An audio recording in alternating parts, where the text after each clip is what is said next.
I don't remember if I mentioned that I'll be skipping anime-only arcs, so if I didn't, now you know. Here's the third and final part of this What If. The Grand Magic Games goes the same, just with Jalal entering to figure out the evil presence they felt, and no Kagura from Mermaid Heel, which is just replaced by some random member from Mermaid Heel. They still meet Zirconis, and since the Eclipse Gate isn't a thing, there is no project and no rescue of Lucy because she isn't arrested. The final team would consist of Natsu Black instead of Julia, with Natsu Black and Grey teaming up against Leon and Sharia. Future Lucy and Future Rogue don't exist, and we move on to the time when dragons were supposed to attack. In the original, 7 dragons came out of the Eclipse Gate, and well, that's a different type of magic now, so it doesn't do the same. What happens, you ask? Well, 7 dragons do attack, just not in the original way. After the king receives news of a dragon approaching the kingdom, he asks the guilds currently stationed in the capital to help save his kingdom. Takes time, but all the guilds are ready, and over the horizon, a giant fire dragon flies in. We then notice something else. Deep in the ground near the dragon bones is a man covered in bones. He utters words that we couldn't understand, and suddenly, 6 of the bones emit a light blue glow, before that glow flies to the surface. The guilds and the army of the kingdom witness 6 more dragons suddenly appear. From here on, it's quite similar to what we already know, 7 dragons versus 7 dragon slayers. During said time, one releases eggs and Utu still sacrifices her life, which still actually saves the day. Natsu Black manages to break Atlas Flame free from control, and through his help, they find magic seals for each dragon and destroy them, setting them free, other known as returning them back to the dead. The party happens, Fairytale regains the guild hall, and the Zeref scene isn't a thing, cause he is dead. Instead, we see Mavis walk into a cave where she meets the human form of Actinologia, who tells her that he will annihilate all life, and her little guild can try to stop him. Sun Village arc has a few changes, but not really that big. They meet Ward Fine and learn of the job, and face off against the treasure hunters and the Dark Guild Succubus Eye. Minerva fights Kagura to enact her vengeance, and Lucy, accompanied by Wendy, gets saved by a girl called Flare, who reveals that she is from this village, but was away so she wasn't frozen. Gray fights Dorita, and doesn't have his mental breakdown till Dorita transforms. Speaking of his transformation, it's well different. He gets bigger, but on his arms scales grow and his hands turn to claws. Gray still will beat him the same way. And the Eternal Flame is revealed to be Atlas Flame, or Natsu's Black's uncle, according to Black. We then learn that an Ice Dragon Slayer froze the village, but Atlas Flame was spared due to him being already dead. Then, an unknown individual brought his spear back to life, and then that dragon invasion happened. With what remained of his power, he restored the village, and now it pans over to a winter land with a man next to a grave. His name is revealed to be Silver, and is asked to come back to the Guild Hall. Celebration for Team Natsu Black, and the next arc is now. In order to make sure this video isn't too long, I'm going to change it up and just tell the changes in an easy way instead of the whole story. I already had the last arc recorded, so I didn't want to change them. Tartarus arc renamed Draconis arc due to the fact that the guild was made up of Zeref's demons. Instead, Draconis is made up of somewhat regular human beings or humanoid beings. The main leaders are the Draconic Gates, each use a different type of dragon slaying magic, and like with the Ethereus forms, through years of testing and experimenting, they can use a partial dragon-like form. What are the elements types you ask? Well, I'll tell you. Silver's is Ice, Kyoko 5 Senses, Jacko Explosion, Tempest Disaster, Franmouth Soul, Tora Poison Sea, Exazol Bodied Sword, Salia Control and Keys with the Undead. I tried my best to make it similar to those curses the originals had. Draconis' leader isn't Margir, but the 8 dragons, God Serena, cause why not? As he only used a few dragon slaying types, I gave him the rest, which is Thunder, Light, Crystal, and Poison.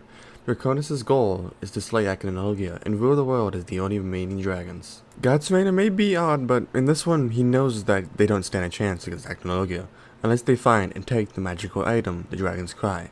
Yes, you did hear me. The Dragon's Cry is in possession of the Magic Council due to its intense power, and like with the face, is sealed by body-leaking magic, so they still have to hunt down the council members, which is why Fairytale is involved. Now, Jacko and Tempest still died through their own fault, but they are revived. In the original, it was called the Hell's Core, but in this, what if, it's the Dragon's Nest, with many takes that are filled with the blood of a dragon. The goal here is to make a way to strengthen their own soldiers and their own magic power. Onto the battles, which don't really change. Like I said, I tried to make the magic power similar to the curses they possessed, and the only thing I won't have is the giant cube isn't a demon or a dragon, just a giant cube. Actinologia would come early and be responsible for the cube's crash, and Lucy doesn't summon the Celestial King. 5 dragons would come out of hiding and hold Actinologia off, and Wendy stops Azazel before he can take the dragon's staff, with the 4 Emperors of Ishkar gathering to make sure the staff is resealed. Gray would gain Dragon Slaying's magic through his father, and he and Natsu would fight and end God Serena. Due to Miu's demon blood, she is able to resist the dragon's blood and breaks free and, well, destroys the remaining nests. The other gates fall in either earlier ways or similar, and Minerva's magic becomes one that can slay dragons. Jarl still takes on the rest of his face, and they join his guild and rush to help the fairies. Sting and Road take out their old master, who is also dragonified. God Serena's form would be an armored dragon-like state, but well, slaying magic is slaying magic. Fairytale isn't disbanded, instead Kagu is named Guild Master, due to the fact that the 4 emperors have to ask for the other saints' help to remake the Magic Council. Forgot to mention that Pretch is replacing the number 1 spot for the Wizard Saints. Alvarez waits for the king to return and prepares the forces to invade Ishgard to take the Dragon's Cry and rid the world of the Dragon Slayers. Oh yeah, I forgot, Natsu Black goes on a journey as well. Avatar was a group or dark guild that worshipped Zeref, so I'm not having them exist. I could have them worship Acnologia, but during the Draconis arc, Grey would learn that it was Acnologia that destroyed his home and killed his master, so he and Natsu share the same goal. Natsu Black will return from his training and learn that Kagura is made guild master, and then they depart to Alvarez Empire to rescue Makarov. In this case, Makarov was imprisoned after failing peace talks, and his sentence will be decided once the king returns. Why would Makarov still do peace talks? Well, I did say that they wanted to wipe out the Dragon Slayers on Ishgard and take the Dragon's Cry, so that's why. Zeref was the original leader of Alvarez, but now it's going to be Acnologia, because he was bored. The Spoken 12 will be turned into the Alvarez 9, with Wall, Nineheart, Jacob, Invel, Vanish, and Azure being the same. Fights will go similar at the beginning, with Azure being taken out by the Flying Dragon Squad and Kagura. Wall's robot would fall with the help of each year, who would then include the rest of Fiori guilds. Mavis is still included through a history of Acnologia, not like the one with Zeref. Bloodman doesn't exist, so 2 unknown take out Sabretooth and Blue Pegasus. We don't get that moment with Gaju and Levy. Natsu Black won't go to the main forces through an agreement with Grey that they'll both take on Acnologia together. Brandish and Lucy still learn about the past. The 4 emperors are taken down by Invel and Jacob. Loxus still kills Wall, and Shira will still lose her magic power.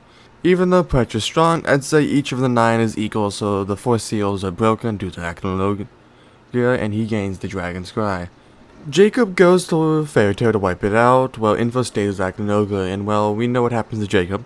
Kagu and Julal take out Nineheart, and Universe 1 is cast still. Fairytale makes their way to the guild hall, knowing that Alvarez soldiers are there and the Dragon's Cry is as well.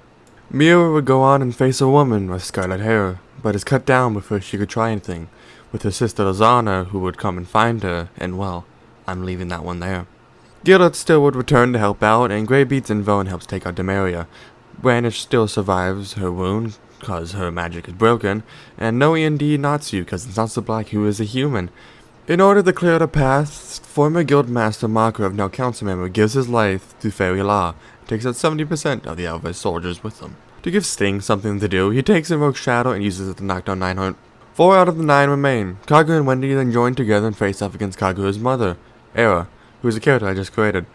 Era is the High Enchanter and is forced to follow Acnologia. Era would lose to Wendy and Kagura and get cut down with a scarlet-haired woman. Before dying, she enchants her personality into Wendy and will give her guidance later on. A Scarlet Knight now stands in front, revealing their name as Urza Belsarion, who has the gravity control magic. The fight between Queen of the Fairies and Queen of the Dragons goes the same, with Kagura coming out on top.